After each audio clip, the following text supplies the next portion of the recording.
El Departamento de Estado presentó su reporte anual de los países productores de drogas ilegales. Este año no hubo adiciones a la lista.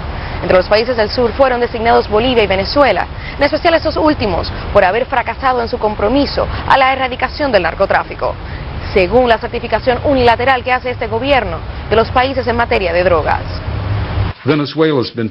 Venezuela ha fallado por el cuarto año consecutivo. El gobierno venezolano continúa sin hacer nada con respecto al problema de crecimiento de narcóticos dentro y fuera de sus fronteras, y eso preocupa a Estados Unidos.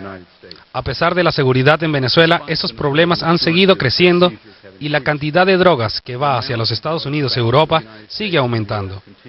Muchas de estas drogas que pasan por Venezuela se dirigen hasta el oeste de África, y la influencia corruptiva de esto pone en peligro la estabilidad del gobierno y la estabilidad económica en estas regiones. A pesar de haber catalogado a Venezuela y Bolivia como países que no colaboran en el control de la producción y el tráfico de drogas, el presidente George Bush circuló un comunicado en el que afirma que su gobierno continuará entregando fondos a las instituciones democráticas de Venezuela y a los programas bilaterales de Bolivia, dos asuntos que catalogó como de interés nacional. Nita Soledad Pérez, Telesur, Washington. Esta invitación, hay una pregunta puntual para arrancar esta entrevista. ¿Es esta una determinación política? Sin duda alguna,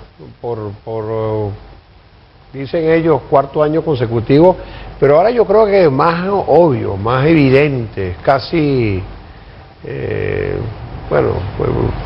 además en estas circunstancias en particular, yo creo que esto claramente refleja, primero, la falta realmente de compromiso de las autoridades norteamericanas en entender ese problema de los narcóticos en una visión diferente.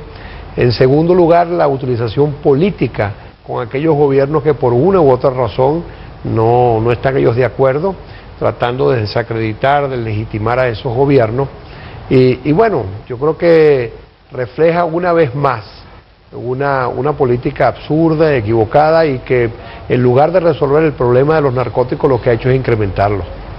Ahora, embajador, ex embajador ya, hay que preguntarse si justamente eso, el hecho de que usted hoy sea un ex embajador, remitiéndonos a lo que ha sucedido desde el jueves pasado hasta este momento, haya tenido algún tipo de influencia en esta decisión del gobierno de los Estados Unidos, pero además, ¿quién le ha dado la potestad a este país para decir quién está certificado o no en una lucha antidroga? Mira, te doy 4 datos nada más, porque la semana pasada, y ustedes vieron que hizo un despliegue la ONA, el organismo venezolano que trabaja en ese tema, porque todos sabíamos que se iba a producir este informe esta semana y entonces estábamos preparándolo, lo llamábamos así como crónica de una muerte anunciada.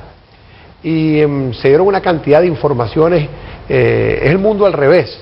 Venezuela coopera con 37 países del mundo en materia de drogas, tiene una visión muy amplia, ha deportado como nadie narcotraficantes desde Venezuela, tiene más personas detenidas y presas por manejo de drogas que proporcionalmente que muchos países, y tiene unas incautaciones que porcentualmente son mucho mayores que hacen los Estados Unidos. Entonces, ¿cómo se explica uno que un país que ha tenido esa conducta en términos de la lucha contra las drogas, que coopera con 37 países, venga este señor que habla en nombre del Departamento de Estado diciendo que Venezuela no ha hecho nada en 4 años? Entonces, yo creo que ya eso era una cosa preparada. No te olvides que además está eso, hablan de que hemos confiscado bienes, nos están acusando de terrorismo, hay una cantidad de sanciones, no podemos ni siquiera tener los repuestos para los aviones que nos ayudarían, entre otras cosas, a mejorar nuestra presencia en la frontera.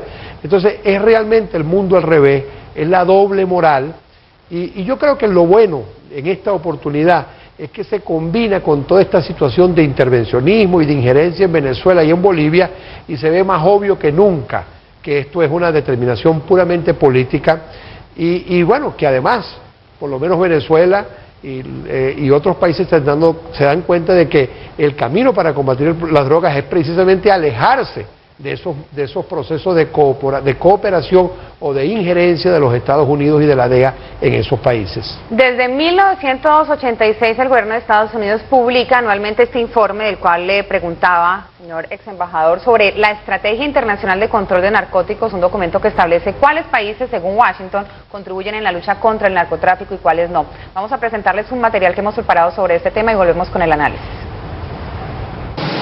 La certificación antidrogas de Estados Unidos es un mecanismo unilateral para aprobar o reprobar los esfuerzos que hacen otros países en la lucha contra el narcotráfico. Este mecanismo ha generado polémica por provenir del primer país en consumo de drogas y en producción de marihuana.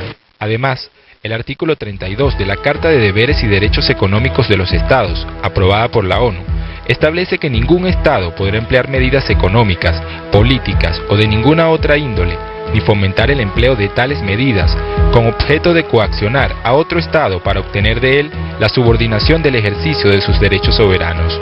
Sin embargo, Estados Unidos utiliza este instrumento para embargar países y negarles financiamiento de organismos internacionales como el Banco Mundial y el Fondo Monetario Internacional. Coincidencialmente, en la lista de los países reprobados por el gobierno norteamericano se encuentran las naciones contrarias a sus intereses. En contraposición a esta iniciativa unilateral, los países del continente cuentan con la Comisión Interamericana para el Control del Abuso de Drogas, organismo adscrito a la OEA, que cuenta con un mecanismo transparente para evaluar la lucha antidrogas. Ahora, ¿esta determinación tiene alguna consecuencia desde el punto de vista práctica, señor ex embajador? Claro, el punto central es que, por cierto, yo en todos los años que estuve en los Estados Unidos, te voy a decir con toda franqueza que no conseguí ninguna persona en el Congreso y muchas personas que sabían que era un completo fracaso esa política llamado de control de los narcóticos por los Estados Unidos. Lo que pasa es que, claro, ¿quién puede decir públicamente que está en contra de la lucha contra las drogas? O sea, ellos han hecho ese planteamiento de que nadie puede estar en la lucha contra las drogas y ellos tienen el modelo para luchar contra las drogas. Resulta que eso no ha resuelto para nada el problema del mundo. O sea, hay una verdadera crítica, muy velada a veces, pero cada vez más abierta, de que ese modelo de control de las drogas no funciona. ¿Cuáles son las consecuencias? Dependiendo del interés político. Todas esas sanciones que hacen los Estados Unidos, todas, tienen un mecanismo a través de la cual el presidente de los Estados Unidos, por razones de seguridad nacional, no impone sanciones. Es decir, puede ser que hayan dos países que tienen iguales problemas, según ellos, de no cooperar o no ayudar con las drogas, pero puede haber uno que por razones de interés nacional ellos no sancionen. Es decir, al final es una decisión política. Pero además de eso, pueden establecer también un planteamiento, que es el que han hecho con Venezuela, que a pesar de que van a sancionar a un país como el caso de Venezuela, levantan la sanción para el dinero que le dan a aquellos programas para apoyar a la democracia. ¿Cuáles son los programas que ellos tienen para apoyar la democracia? Normalmente los programas que se dirigen a actividades políticas ilegales y muchas veces desestabilizadoras en los países con los cuales tienen esa disputa política.